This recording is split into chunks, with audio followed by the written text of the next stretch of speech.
দুইটা গরু পাইছি, কালকে একটা আজকে একটা। কালের কণ্ঠের প্রতি আন্তরিক শুভেচ্ছা জানাই। 90টি পরিবারের ভিতরে আমরা সুন্দরভাবে বিতরণ করেছি। গ্রামবাসী যারা আছে প্রত্যেকে আনন্দিত।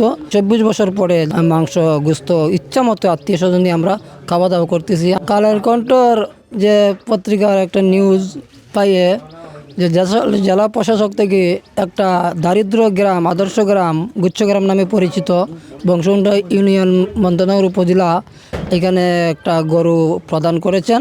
এই জন্যে আমরা গ্রামবাসী যারা আছে প্রত্যেকে আনন্দিত।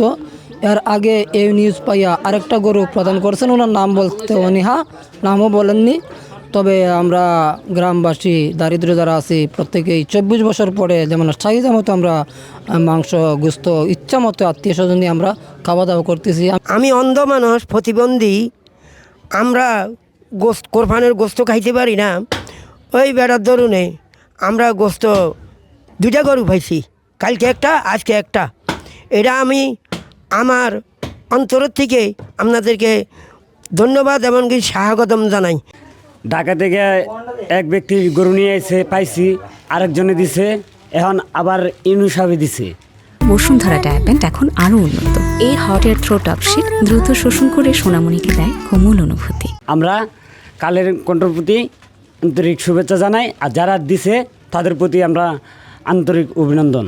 এই আদর্শ গ্রামে বহুদিন থেকে মানুষ কোরবানি দিচ্ছে না, এই মর্মে একটি সংবাদ প্রতিবেদন আকারে প্রকাশ হয়।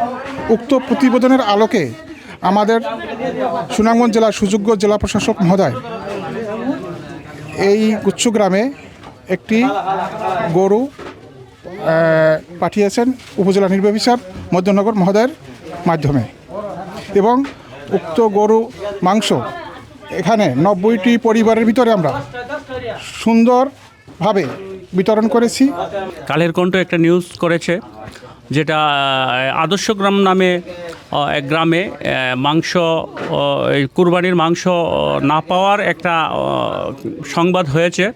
এই সংবাদের ভিত্তিতে আমাদের সুনামগঞ্জ জেলার ডিসি মহোদয় সাহেব উনি আমাদের প্রশাসনিকভাবে ইউনো মহোদয়কে অবগত করে সকলে মিলে আমরা একটা গরু আদর্শ গ্রামে আজকে জবাই করে সুসময় বন্টন করে আমরা দিয়েছি।